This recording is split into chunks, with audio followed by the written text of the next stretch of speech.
Li gets teleported to an immortal cultivation world after completing his 5 years of training by the system. Even after 5 years, the system doesn't teach Li how to cultivate immortality. Therefore, he is stuck between immortality cultivators and demons in this new world. Scared of everything, Li chooses to live in a remote part of the forest in the mountains. However, every immortality cultivator that comes in contact with Li starts believing that he is an expert who has reached even beyond the immortality level. Even though Li doesn't realize it, he may be the most powerful expert in the world. The story begins with the introduction of our main character, Li Mian-fan, and a system that was on the verge of deactivation due to the test results. It indicated that it had nothing more to teach. The system had been Li's tutor for the past 5 years, but it was time for it to deactivate.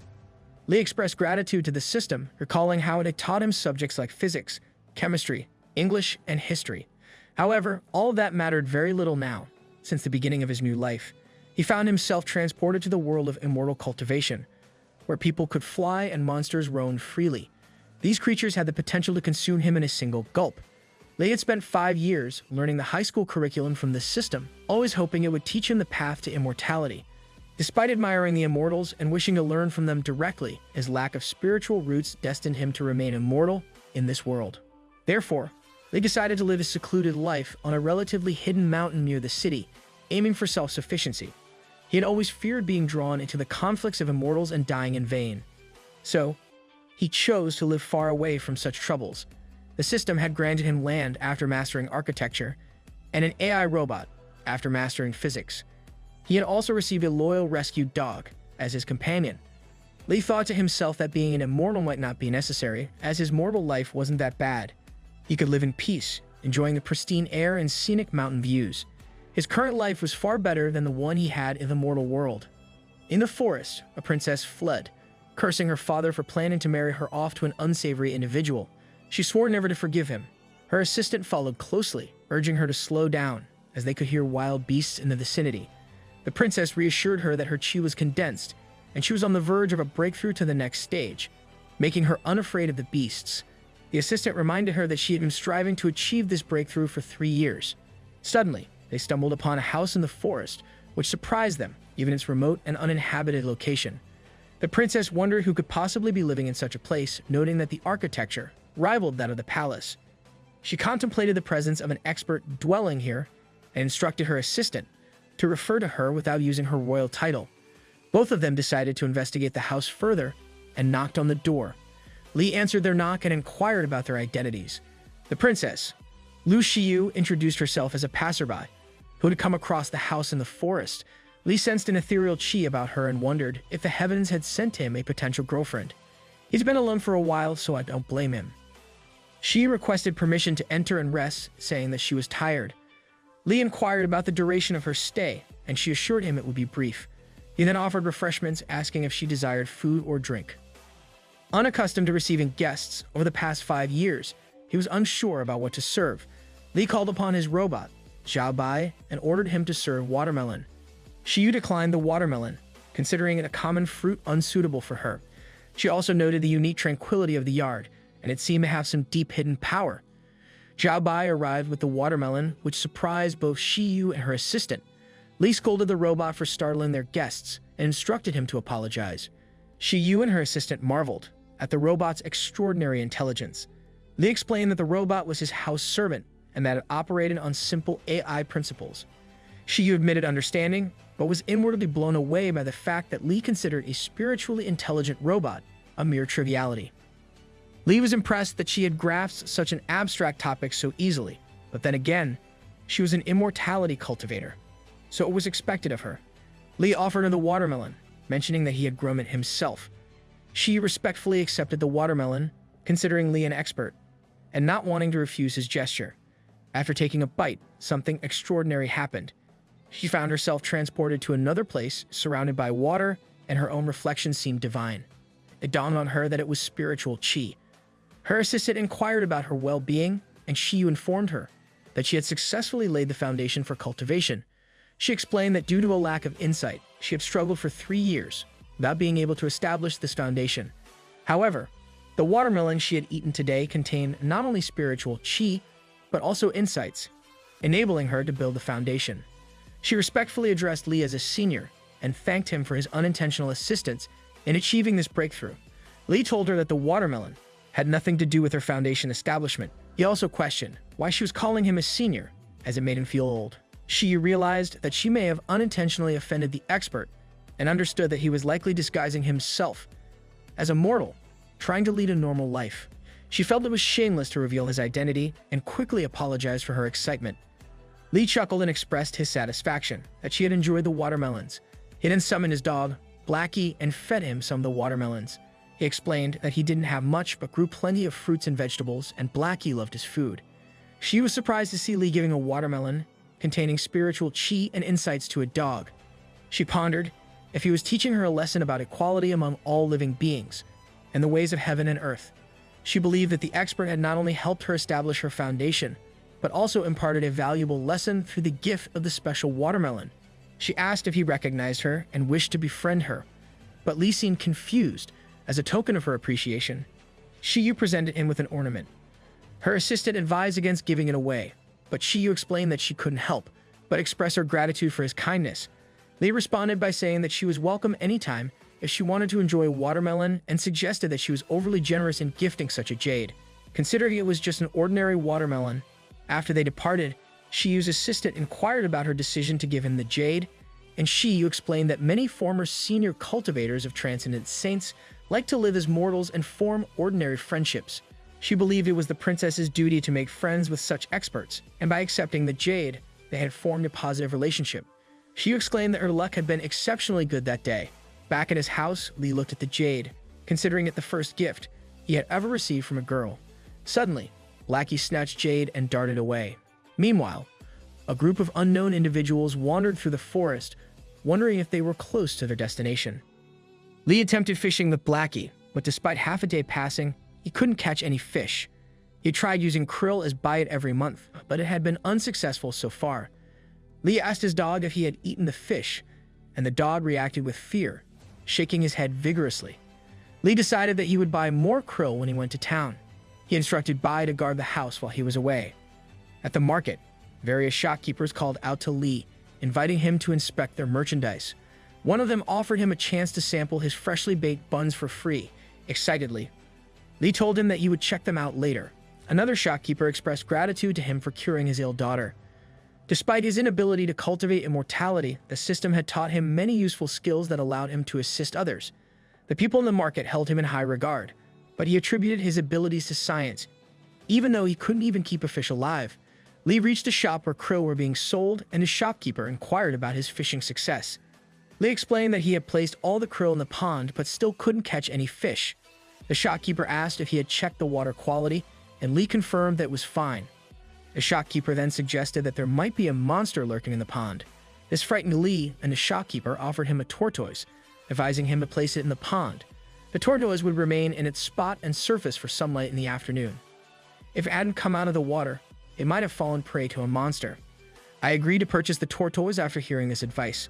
The shopkeeper, grateful for his earlier help, decided to give it to him for free since it was not a rare breed. As I was leaving, he overheard a woman talking about her daughter, Nun Nun, who had been captured by monsters. He remembered Nun Nun as a sweet girl who used to call him Big Brother when she saw him.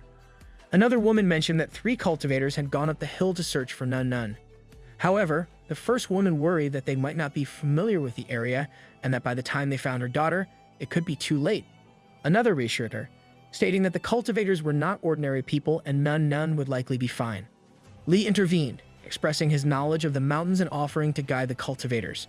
The people warned him about the dangerous monsters with evil spirits, but he assured them he would be cautious and flee if necessary.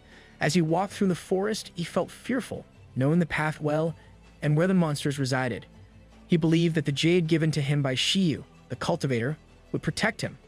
Blackie accompanied him, and after a while, the dog started barking at a tree. When Lee saw this, he asked if the immortal cultivators had gone in the direction of the monsters. Without waiting for his response, he said that he was worried for nothing and urged Blackie to return home since the cultivators would save Nun Nun. However, Blackie rushed further into the forest. I scolded the dog, telling him to stop. Just the look on his face tells you that he has lost all trust in that dog. It turned out the 3 immortal cultivators had spotted the monster, known as the leopard monster. The The cultivators included Luo Hao, Bai Luo Xuan, and Qin Zhu, all of whom were disciples of the Wan Jian immortal sect. The leopard monster laughed, stating that 3 stinky kids were trying to defeat him, and he declared his intention to devour all of them that day.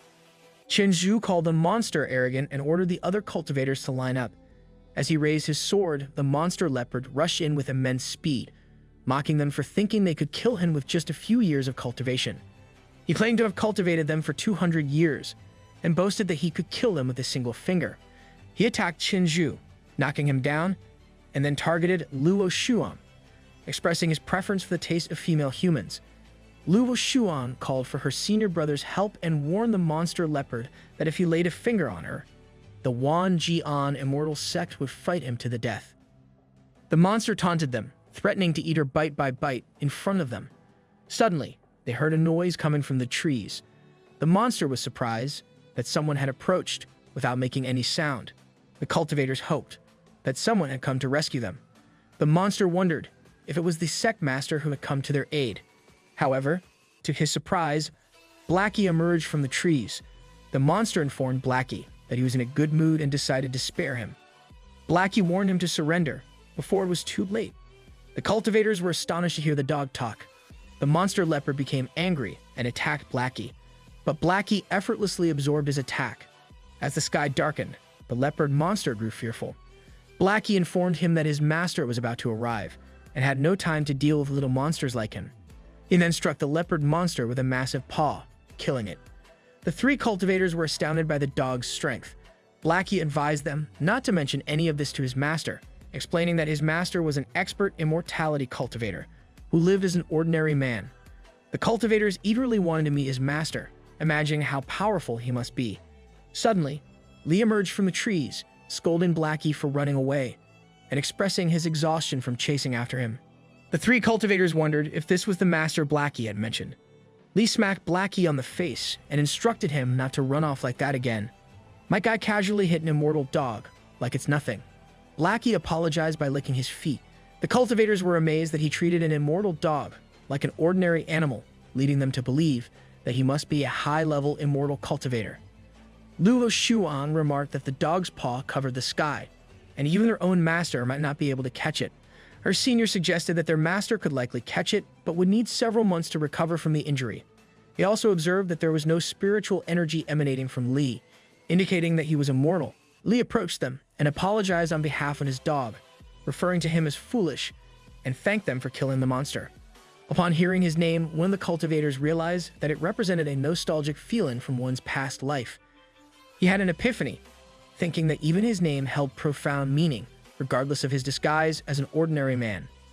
The 3 cultivators introduced themselves to him, but he paid more attention to the leopard monster's body.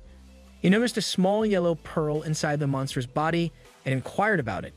Hao explained that it was the monster's demon, Dan, and powerful monsters possessed valuable demon Dans that could enhance cultivation. He offered it to Luo Xuan and advised her to keep it safe if it was valuable. Luo Xuan believed that her senior might be testing her loyalty, so she declined to accept it. Blackie began barking, and Li suggested a solution. They could keep the demon Dan, and he and Blackie could try what the monster leopard tasted like by keeping its body. The cultivators were stunned, but they agreed. All of them made their way back out of the forest. Luo Xuan asked Li if he had ever been to the Wan Jian master sect, since the master of that sect was her father. She offered to take him there next time. Li wondered why all the immortal cultivators he had met recently had been super friendly. Maybe he had crossed over to a harmonious world of immortal cultivation. When they reached the town, the people noticed them coming back with the girl and welcomed them. Li told them that the monster had been defeated by the 3 cultivators. The people started praising them. He then asked the cultivators if they were tired and would like to join him for the meat of the leopard monster. They immediately agreed. As soon as they entered the house, Bai welcomed them. All of them were astonished to see a spiritual robot. He explained to them again that it was just AI and a simple trick. They also thought that, since he was a big-shot cultivator, spiritual intelligence must be a small trick in front of him. Not only that, but the entire house was perfect. They wondered if this was what it felt like to be in the world of big shots.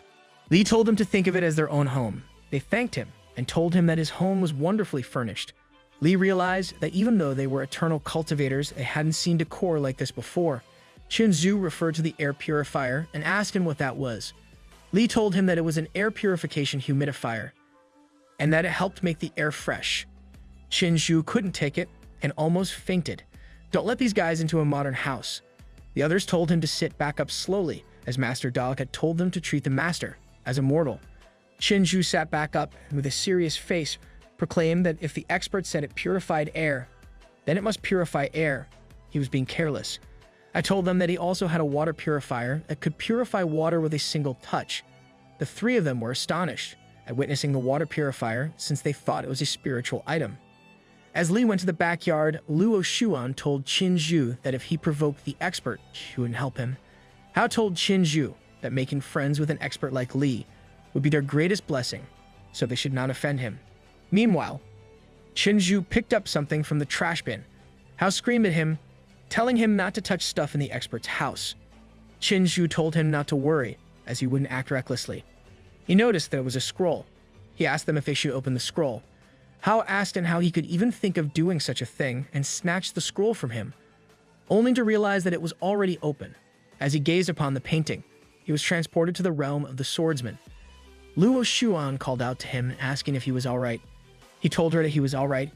It was just that after glancing at the painting, he was transported into it and felt the loneliness, coldness, and fear of the swordsman. Luo Xuan told him that she could feel the realm of the swordsman in this painting. Qin Zhu asked them what they were talking about since he couldn't feel anything. Hao said that his learning abilities were poor, so it was natural for him to be slow. Suddenly, Li entered the room. Hao apologized to him for touching his belongings without his permission.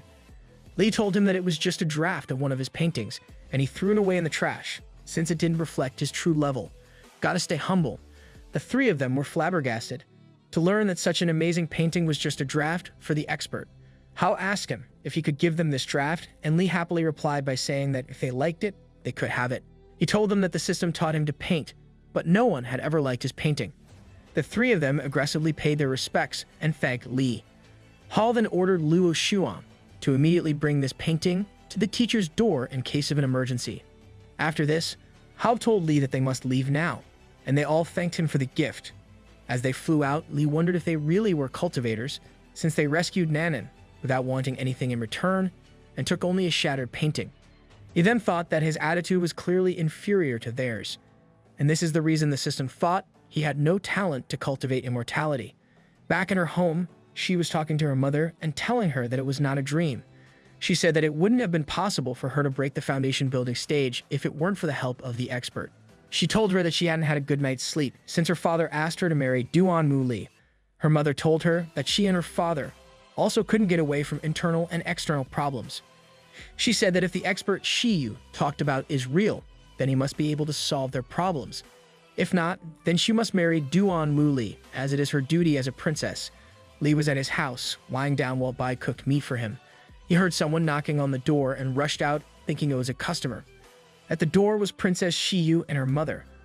Her mom introduced herself as Zhang Shiyu. Li was quite intimidated by her. He called them inside and told them that he had just finished making lunch. He told Bai that they had a customer coming in. As the two of them talked, Zhang asked Shiyu what that thing was. She told her that it was just a gadget, and they were common around the house of the expert. She was just getting confused since she had never seen something like this. Zhang was astonished and thought that the treasure of the dynasty's Zun Chao was trash compared to this gadget. Shiyu asked Li if the food was actually delicious, and her mother suddenly screamed at her, telling her not to be rude to the expert. Bai told her that she shouldn't use her beauty as an excuse to judge his cooking. Li ordered Bai to quickly serve some meals for the ladies. Bai asked him what flavor he wanted, and he replied that it was the best one. Bai immediately got to work and started preparing the meal. Shiyu and her mother fell in love with the fragrance and taste of the food. They started eating the food vigorously. Li told them that he didn't expect them to like the food this much, since they had finished a whole platter of leopards in an instant. He presented them with the last piece of meat, and Shiyu's mother immediately snatched it for herself. He then asked them what their business was coming to his house. Shigu told him that she was the eldest princess of the Qian Long Xian dynasty, and that she wanted to make a special request for him. She told him that her father had recently ascended to the throne, but his kingship was unstable. They were in an unspeakable situation because of the two powerful ministers who were in charge. Her father was forced to marry her off to the son of one of the traders. She realized that Li wasn't surprised by her revelation, that she was a princess. She thought that since he was an expert in the wild, he must have seen through everything. Li told them that this was a plot from a drama. Both of them were visibly confused. Li laughed and said that he had seen many versions of this routine. In simple words, he had read the manga. The two of them almost exploded, thinking that he must have seen a variety of dynasties change. Li told them not to panic and to tell him everything in detail. He said that he had prepared a variety of resources to help them. She explained that the main forces in the immortal world were divided into the Celestial Dynasty and Sect. The Celestial Dynasty was a dynasty ruled by cultivators. These cultivators ruled over humans and also protected them from monsters' wrath. Qianlong Celestial Dynasty was one of the numerous dynasties in this world, and it prioritized immortality above everything else. Since most immortal cultivators were simple-minded and not good at power skills, it resulted in the alliance of powerful ministers and a holy king only existing in the name. The ministers colluded to do wicked things, and even after interference from the king, they did not stop. She asked Li what they should do in this situation. He said that it sounded like an outdated setting, and asked them if they had ever heard of the 36 stratagems coordinating one stratagem with another. They said that they had never heard of it. He told them to first use the stratagems by creating something out of nothing. They should let out a rumor saying that the selection of the national teacher's son as the concubine is entirely up to the national teacher. The goal is to make good friends with the Holy King in order to gain access to the king's authority. Then, use another stratagem called alienation. The princess should say to the national teacher's son that the prime minister's son was disturbing her every day, and that his dad was planning to ruin their marriage. After this, the game has been set. All they need to do then is not employ the final stratagems, stand by, and watch. All of them will start fighting with each other, and they should just watch. Shiyu said that she didn't really understand the plan, but it sounded feasible. As they walked in the forest, Shiyu told her mother that she had given Li her coming-of-age gift, which her father had given her. Her mother replied by saying that it wouldn't have been an exaggeration, even if she gave him a more precious gift. She said that this time Master Luo Shuang had helped them, but after they got back, they would go to the treasury and prepare a bigger gift. At his house, Li was analyzing the jade pendant. He thought of it as a good fate benefit with the Qianlong dynasty. He then decided to reshape the jade pendant since he was also practicing carving. Sometime later, Li was hiding in the bushes near the pond and looking at the tortoise. He was accompanied by Bai and Blackie, who stared at him in confusion. He screamed at them, saying he was not a cultivator, so it was normal for him to be scared of monsters. He told them that the tortoise was still there, which meant that there were no monsters in this pool.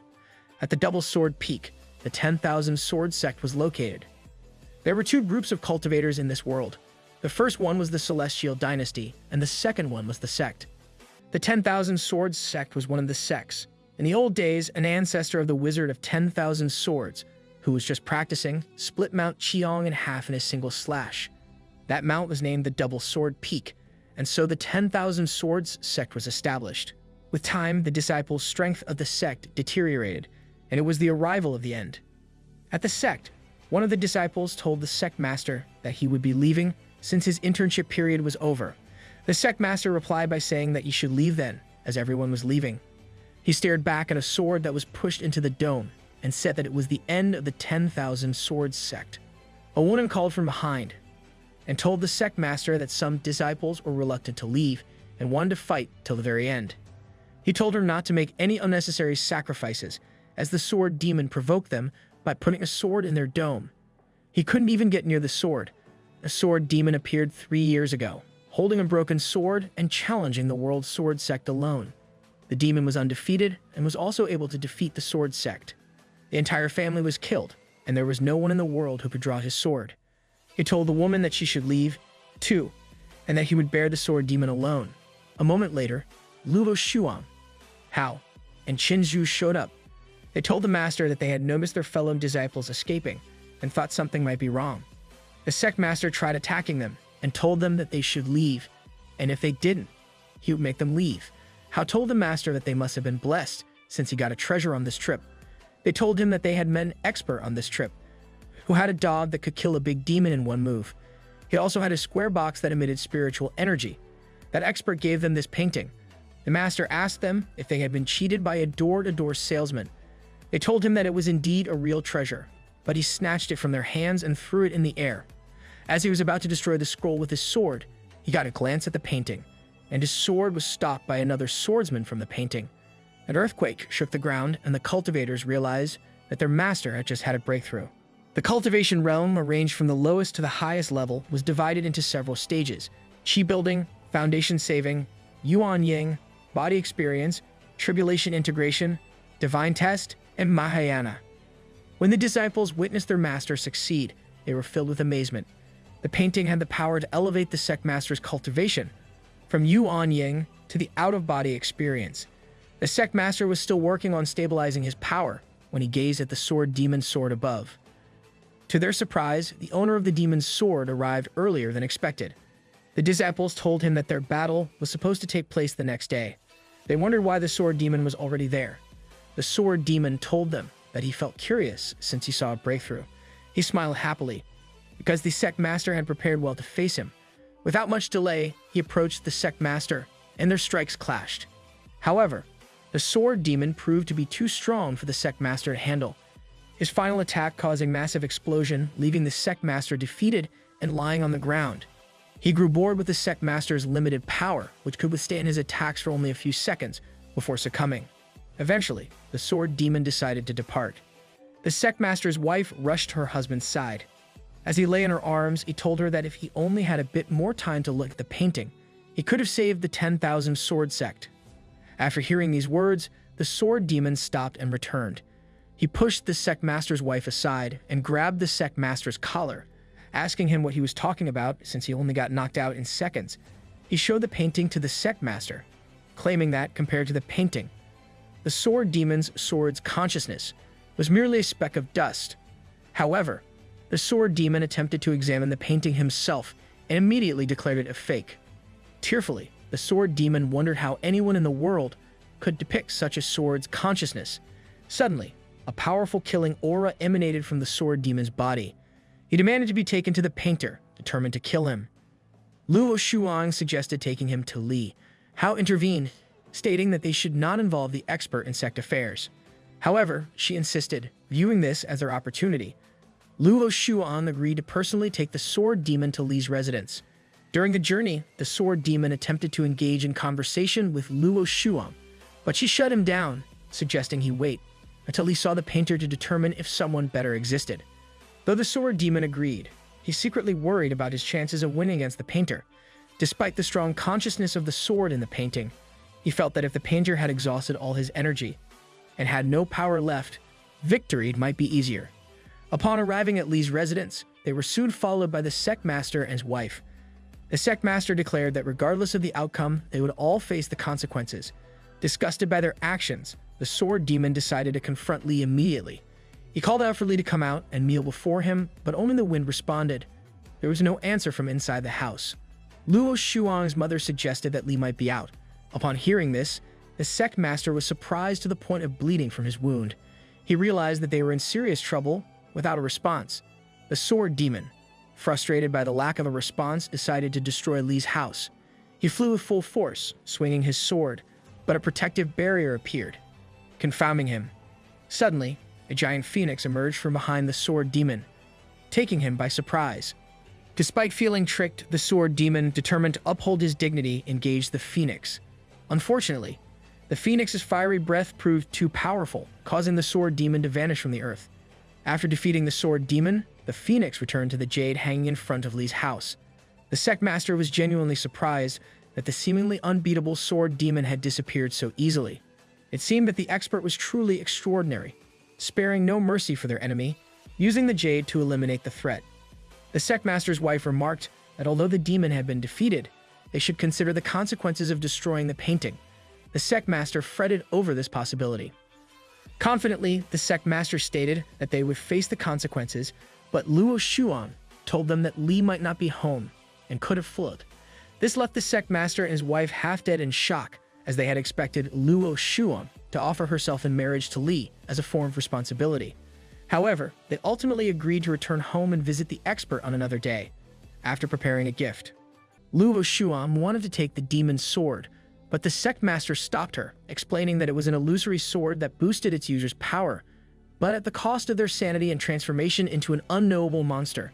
Since the demon had been killed by the expert would also take the sword. After all the discussions, they finally returned to the 10,000 Swords sect, where the sword was still stuck in Lee's house. Not long after, Lee returned carrying firewood and was quite surprised to see the demon's sword left in his yard. He shouted around, looking for the owner of the sword, thinking that someone had dropped it there. However, there was no response to his calls, and he wondered if the sword was no longer wanted. Lee decided to take the sword and noticed that it felt warm in his hand.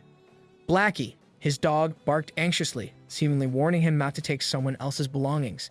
Lee reassured Blackie that he would return the sword when the owner came looking for it. Unbeknownst to Lee, the sword emitted an evil energy, though he couldn't perceive it, and considered it quite extraordinary.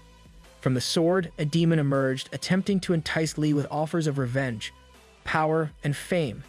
However, Lee remained unfazed, seemingly unaffected by the demon's words. The demon, frustrated and humiliated, was cast aside with the firewood. Lee left the scene, feeling fortunate and thinking about Whitty's prophecy, which had come true, making him very happy. Later, the demon's sword called out to Lee, but there was no one in the room. The demon, mentally affected, considered himself trash. My man literally got depressed. The demon suddenly realized how majestic he was and started motivating himself. He saw the door that Lee had used and quickly flew through the room to find him. However, he was met with an inexplicable attack that destroyed his body. Confused, he reappeared but was soon attacked again. This time, he realized that an ordinary brush was the source of the attacks, a brush to draw the final line. The demon panicked, but concluded that it was a mere coincidence and attempted to find an alternative route. Unfortunately, the cabinet he stepped on proved to be a magical object that destroyed him once more. The demon, still not giving up, cautiously attempted to crawl past the cabinet and the brush but fell victim to another attack, leading to his destruction. He appeared again, battered and bruised and determined to prove himself. This time, he tried to avoid the brush and cabinet, but was met with a new form of attack. The demon continued his efforts, but was once again defeated, realizing that he couldn't escape the room. The demon found himself in a beautiful world, full of green plants and colors, accompanied by a small monk named Lankavatara Sutra. The demon, in his arrogance, attempted to attack the monk, but every word and movement of the monk resulted in powerful blows. He was overwhelmed by continuous strikes, until he was helpless. The monk offered to convert the demon to a new religion, leaving the demon in despair and screaming in terror. Meanwhile, Lee was in his garden, joyful and surprised to see that the turtle he received from the fish seller had grown significantly in just 2 weeks. While he was impressed, he also harbored suspicions about the rapid growth. Nevertheless, he concluded that it might be a rare species and decided to thank the fish seller. As Lee approached the pond with the large turtle, he noticed an unfamiliar creature's tail at the bottom. Later, at the market, Lee met the fish seller. Wanting to buy fish and to express his gratitude for the turtle, the fish seller initially doubted Lee's claims about the turtle's rapid growth. Suddenly, the sky darkened, and the streets became crowded with people, making it difficult for Lee to move. He noticed banknotes floating in the air and realized that it was due to a funeral procession in the city. People speculated about the cause of Miss Chun's death, and Lee inquired about it. He learned that Miss Chun had died due to complications during childbirth. However, Lee noticed Blackie barking and conveying a message to him. Lee suspected that something was amiss and approached Miss Chun's coffin to check her vital signs. With gloves he found, Lee confirmed that Miss Chun was not dead, but had experienced apparent death. Lee decided to perform a life-saving cesarean section to deliver the baby. He obtained surgical tools and wore a doctor's outfit, surprising everyone with his preparations. He even produced a large operating lamp from his pocket, further bewildering the onlookers. Lee proceeded with the operation, and after making the incision, he extracted the baby. Despite the initial shock and doubt, people were amazed by Lee's skill. Lee also managed to cut the baby's umbilical cord and handed the infant to a woman for care. Later, Lee took care of his garden, joyful over the success of saving both Miss Chun and the baby. Lee held a small needle in his hand, prompting a woman to ask why he was taking it out. Lee explained that the baby needed a little shock to make him cry. He carefully stuck the small needle on the baby's scalp, and instantly, the baby began to cry loudly. Someone give this man a raise. Seeing his child alive brought tears to the father's eyes. People around them were deeply impressed by Lee's actions, praising him. However, Li asked them not to exaggerate. Li turned his attention to the closed coffin and inquired about it. The people who had closed the coffin explained that Miss Chun had sacrificed her life for the newborn young master, but couldn't bear to see her abdomen open in such a manner. This angered Li, and he scolded them for their superstitious actions, emphasizing that he had already stated that Miss Chun was not dead. Time passed, and Li successfully closed Miss Chun's operation wound. Miss Chun was now breathing normally, although she remained unconscious. People gathered around Li, praising him for his remarkable skills. Among the onlookers, a woman named Lin Qingyun from the immortal Lingyun Pavilion observed Li's actions with curiosity. She found it very interesting and didn't expect Li to save someone who had already seemingly passed away. Qingyun shared some healing methods she knew, but she believed they wouldn't have worked in this case. She continued to talk as if addressing someone else and expressed her understanding of why Li had refused help from the immortal pavilion. However, Shiyu, who was present, denied knowing Li, which was met with skepticism from Qingyun. She pressed Shiyu for Li's true identity. Even after all the pressure and questions, Shiyu rejected everything and told her that she knew nothing, leaving her even more curious and confused. Meanwhile, Li sneezed in his house because he felt people were talking about him. He was happy to be praised, but pretended to be embarrassed by the attention. Blackie, his dog, seemed to enjoy the praise and looked annoyed when Li tried to downplay it. On his way home, Li received a call from Aunt Zhang, Nun Nun's mother, who knelt down and implored Li to help save her daughter, Nun Nun. Aunt Zhang explained that after Nun Nun had returned from being saved by Li, her soul had not returned, and she showed no signs of reacting. Li examined Nun Nun and diagnosed her with severe post-traumatic stress disorder. He apologized to Aunt Zhang, explaining that he couldn't save her daughter because he hadn't studied clinical psychology. Aunt Zhang was perplexed by Li's words and did not understand the concept of clinical psychology. Li felt guilty for not being able to help and promised to find a solution. Aunt Zhang accepted Li's apology, and Li continued to think about how to assist Nun Nun. As Li walked, he felt like someone was following him, and he sneezed, thinking that people were discussing him. He was right, as Qingyun and Shiyu were indeed following him. Qingyun had found Li's residence and decided to see who he really was. However, before she could approach, Sect Master Bai, his wife, and Luo Shuan arrived.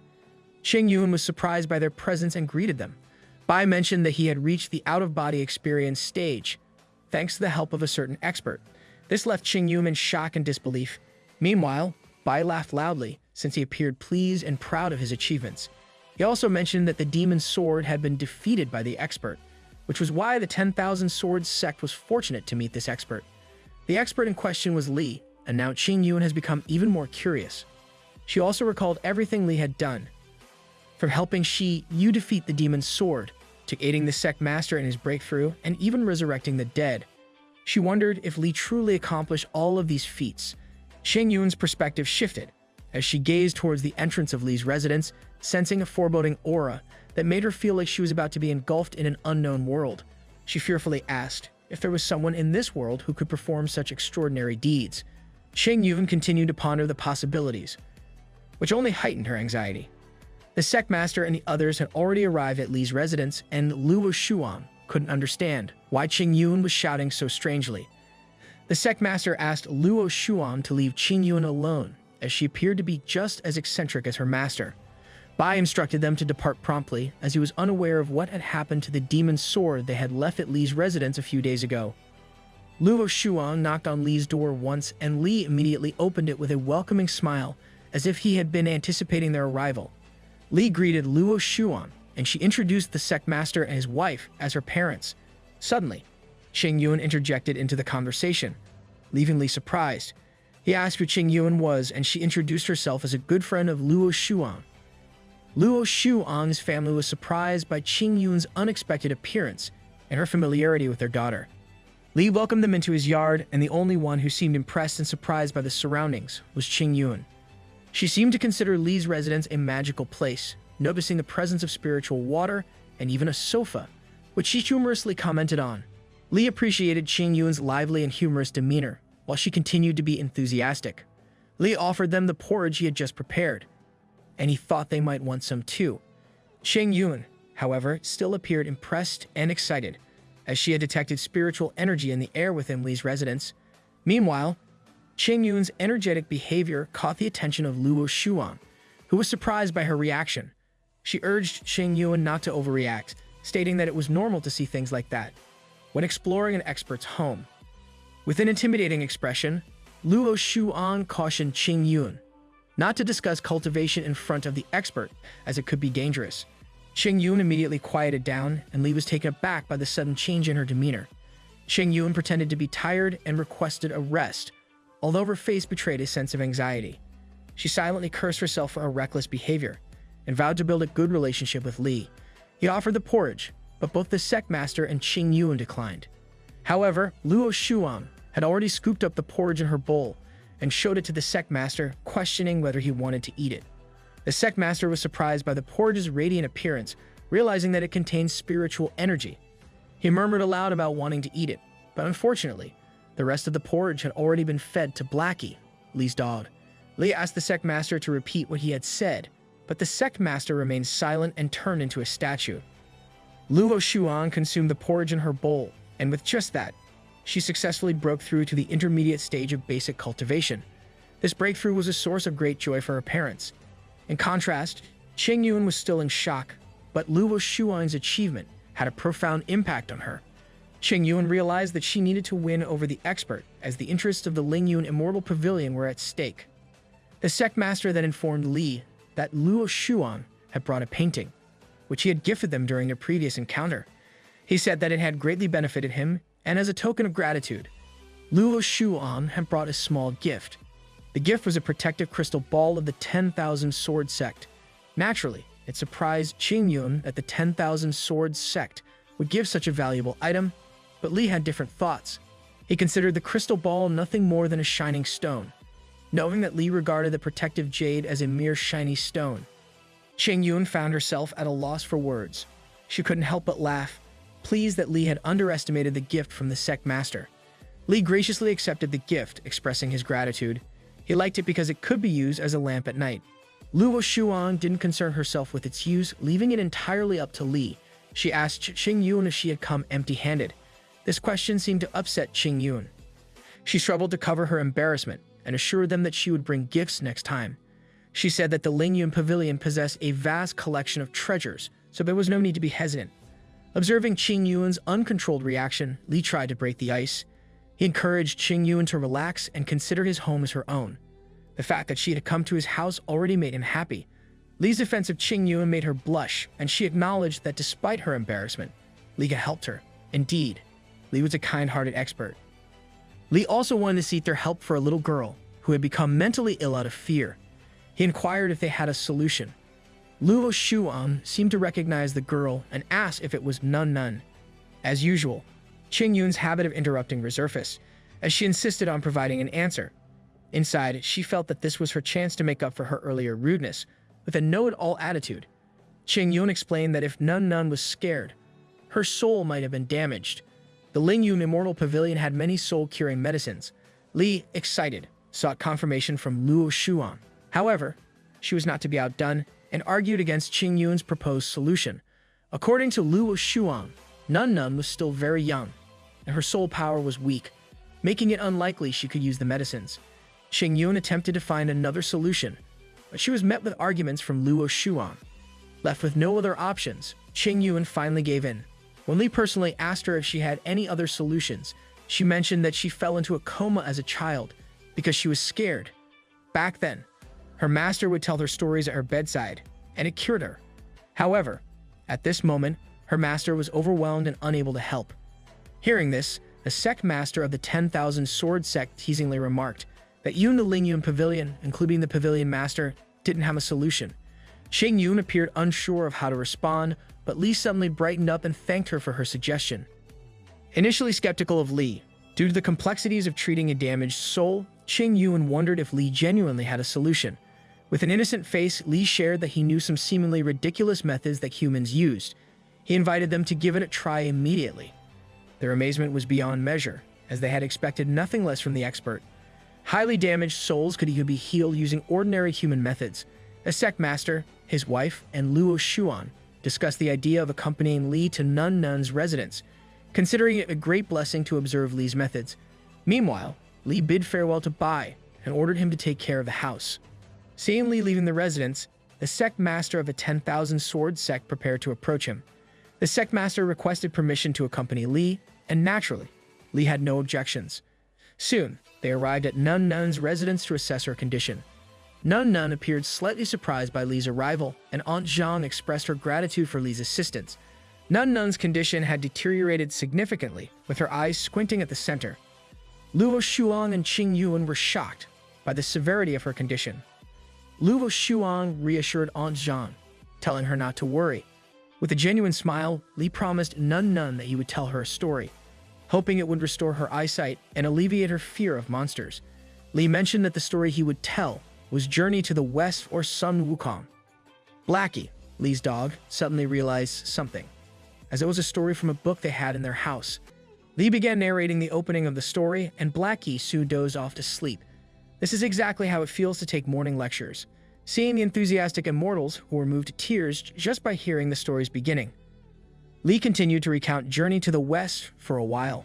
They all regarded Li's words as profound truths and universal laws of progression. Seeing the immortals' reactions, Blackie felt the pressure, realizing that many people had come to hear the story of Journey to the West. Li, who enjoyed praise, was both shy and happy about the large audience.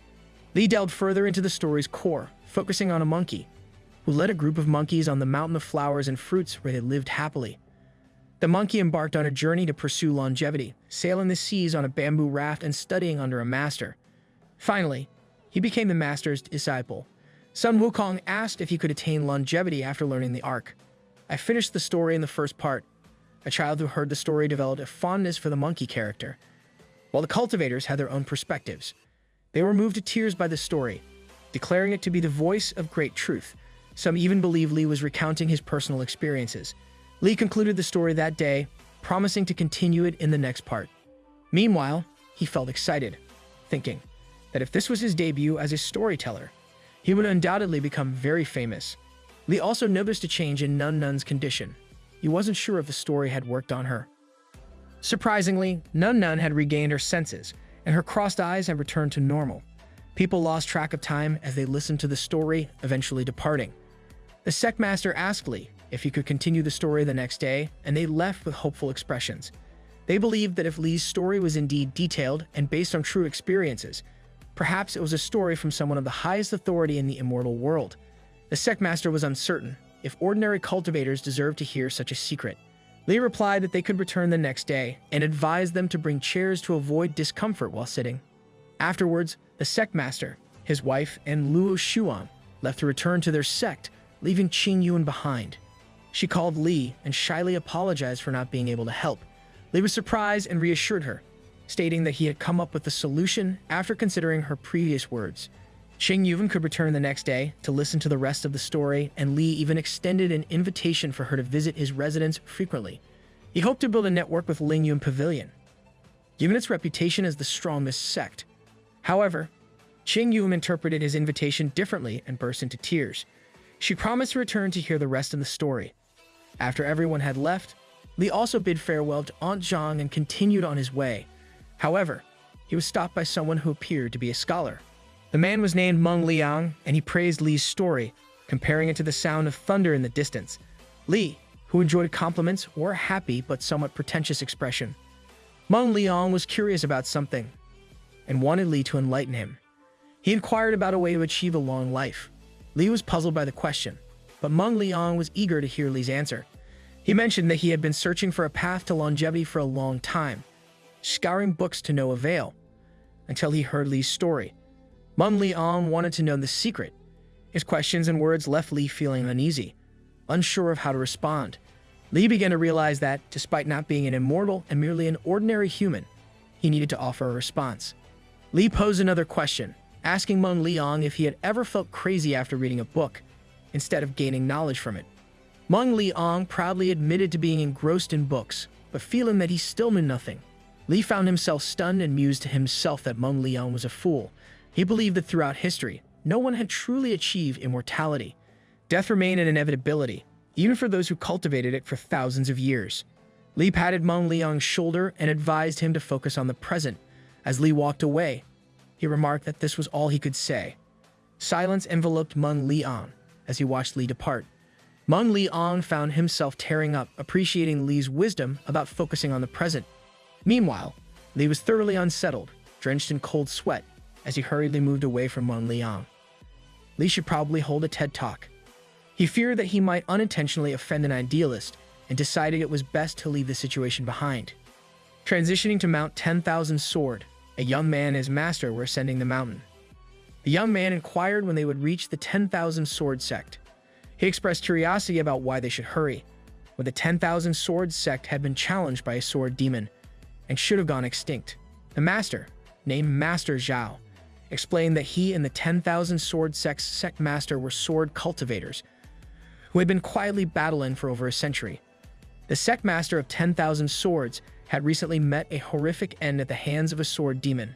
However, upon reaching the top of the mountain, he was shocked to see Master Bai alive and well. Master Zhao believed that Master Bai should have passed away sooner so that he could collect his corpse. Master Bai, in good humor, thanked Master Zhao but said that he had no intention of dying. Master Zhao speculated that Master Bai might have escaped when the sword demon arrived. He mentioned that he had reached the stage of out-of-body experience. Master Bai confidently asserted that he didn't flee and that the sword demon was not a big deal to him. Zhao congratulated him on his breakthrough and, with a saddened expression, told him that he was nearing his end. He said that he had less than 50 years to live. Hearing this, Bai decided to tell him the truth and confessed that the person who killed the sword demon was someone else. Zhao was surprised to hear this and tried to ask for more information. Bai told him that he would take him to listen to the story the next day. The next day, Li was welcomed by a large crowd, who were eager to hear his story. Many people had even reserved seats to ensure a comfortable listening experience. On his way to An Cheng's house, Li was intercepted by Meng Liang, who approached him with great excitement, having waited for him for a long time. Despite Li's attempt to distance himself, Meng Liang persisted in his nonsensical talk, causing Li to feel pressured. Li seized an opportunity to escape from Meng Liang. Li arrived at Aunt Zhang's house, where many people had already gathered, including Master Bai, Master Zhao, and others who were new to him. Though Li's story contained a path to achieving a long life, many found it difficult to comprehend. Li continued telling the story until it suddenly started raining. People rushed back to their homes, intending to return the next day for the rest of the story. Master Bai and Master Zhao remained mesmerized by Li's majestic words, while Li was annoyed that he hadn't brought an umbrella. Upon returning to Li's residence, Bai and Blackie were shocked to see Li's pet golden fish seemingly flying away. However, the goldfish, resembling a dragon, had a surprising effect on the cloudy sky. It caused the rain to stop and the sky to clear. Li was elated, believing he had performed a good deed. He even wondered if he could control the rain. Master Bai and Luo Shuang were left bewildered, wondering if Li had claimed not to be immortal. Subsequently, Meng Liang approached Li again, but this time, he was too close for comfort. Meng Liang expressed his intention to write down Li's story and publish it as a book. Li reluctantly agreed, but Meng Liang wanted to credit Li as the author. Li objected, insisting that the book should be credited to Wu Cheng'an instead. Bro was scared of copyright claims. Meng Liang suddenly realized something and hastily departed, promising to edit the book soon. Master Bai and the others were impressed by Li's refusal to accept favors and his humility. Li bid them farewell after spending 2 days helping Nun Nun. He invited them to his house next time and suggested they go hunting together. Hunting, in this context, refers to hunting demons or monsters. Master Zhao asked Lu about the kind of beast Li meant. Lu explained that Li likely wanted them to hunt demons or monsters. Master Bai expressed pessimism, mentioning the severe injury Nun Nun had suffered from the leopard monster, previously hunted by Li. Lady Li was enthusiastic about the idea and offered to find some big demons for Li. However, they clarified that he didn't want them to hunt the Demon King. He explained that even just capturing the Demon King would suffice to satisfy him. He planned to send the hunted creatures to Li as a gesture of goodwill. Several hundred miles away on Tiger Mountain, a tiger sat on its throne, with the word death above its head. Meanwhile, Li hung his clothes to dry and was surprised by a knock on his door. It was Master Bai and Master Zhao, accompanied by 3 monsters, a giant tiger, a 3-tailed lion, and a 2-headed wolf. They brought these creatures as a gift to show their respect for Li. Afterwards, they all shared a meal prepared by Li, who demonstrated how to eat hot pot. The guests were amazed by the food's flavors, and even Master Bai, who preferred vegetables, appreciated the taste. Master Bai also noted that the vegetables contained spiritual qi, making them beneficial for health. In a forest near the mountains, two white foxes, one with 7 tails and the other with 5, walked together. The smaller fox warned her sister not to transform. A transformation had to be endured through a catastrophe and several thunderstorms, otherwise, her soul would pass away. The big white fox was the elder sister, adorned with 7 tails, while the younger one had 5 tails. The younger fox repeatedly implored her elder sister not to undergo the transformation because it would erase her cultivation years, forcing her to start anew. The younger one expressed her sorrow at how her sister, once transformed, had been discovered by an unsightly old man. The elder sister, upset by her sister's words, requested her not to speak further. Reassuring her sister once more, the elder fox immediately left as time was running out. The 7-tailed fox sprinted towards her destination, fully aware of the risks involved in the transformation. She understood that completing the transformation was crucial, as it would allow her to stay by her savior's side, serving him and repaying his kindness. In the distance, a massive lightning bolt struck something, startling Li, who was carrying firewood. He hadn't expected such a huge lightning strike and rain during broad daylight, causing him great distress. Lightning bolts continued to strike, eventually converging near Li. Seeking shelter, Li found a cave to protect himself, fearing that the apocalypse was imminent. However, he soon realized that the lightning only struck one place repeatedly. Nearby, 2 individuals seeking shelter from the rain recognized this pattern and concluded that a 1,000-year-old fox demon was undergoing transformation. They decided to find the transformed fox, as capturing its demon core would greatly aid their cultivation progress. Back in the heart of the forest, a stunning young woman with pink hair and vivid green eyes, wearing only a transparent cloth, surveyed her surroundings. This woman was the 7-tailed fox, now transformed into a human. Li emerged from the bushes, grumbling about his wet firewood. To his shock, he encountered the beautiful woman in the middle of the jungle. Li instinctively covered his face, but left his eyes open. Okay, this man is down bad. He was stunned by the unexpected sight of a gorgeous woman in the wilderness. Unaware of Li's presence, the fox woman expressed her gratitude for being found by her savior, Li. She reminisced about how she had been a 7-tailed fox for years ago, when she was injured by cultivators. She considered herself fortunate that Li had come to her aid, as not only had he healed her wounds, but she had also grown her 9th tail in just 3 years, thanks to his assistance. Li, covering his face while still sneaking glances, realized that the fox woman was still quite weak. He offered to take her for treatment. Grateful for Li's help, the fox woman agreed. Li contemplated that he always found opportunities in various situations. Meanwhile, the younger sister of the fox demon, who had transformed into a human, discovered their departure. Fuming with anger towards Li for causing her sister to transform and lose her cultivation, she vowed to ensure that Li met his end before her sister's imminent death. In the distant forest, immortal cultivators hundreds of miles away also recognized the unusual transformation and set out to investigate. They realized that the direction led to the residence of the expert, Li. Though unaware of the fox demon's motives for surrendering her cultivation, they were eager to capture her and obtain her valuable demon core. Back at Li's residence, he continued to care for the fox woman. As Li reassured her of her safety and the remote location of his home, thunderous sounds echoed in the background. Li was determined to provide her with a secure environment. The fox woman, relieved and grateful, smiled brightly and eagerly agreed to trust Li. As they conversed, Li asked for her name, but the fox woman had none. She left it to Li to give her a name. While Li contemplated, he imagined her as a servant in a wealthy family, deprived of even a name, and envisioned various scenarios in which he could benefit from her gratitude. He vowed to protect and cherish her. Their interactions were disrupted by the sound of thunder, which prompted Li to reassure her once more. Li's words touched her heart, and she accepted the name Da Yi with joy. As Da Yi was about to speak, Li left to prepare medicine for her, leaving her elated. She had never expected to be in such close quarters with a man, and the anticipation filled her with nervous excitement. Li didn't want to dwell on it too much. He hurried to find medicine in a nearby forest. Meanwhile, Master Bai and Master Zhao were grateful for Lady Li's assistance. They had been dealing with annoying ants bothering the expert, and Lady Li had helped them get rid of these pests. As they boasted about their success, a voice interrupted, inquiring about the fish. To their surprise, it was King Lu himself, who had personally arrived.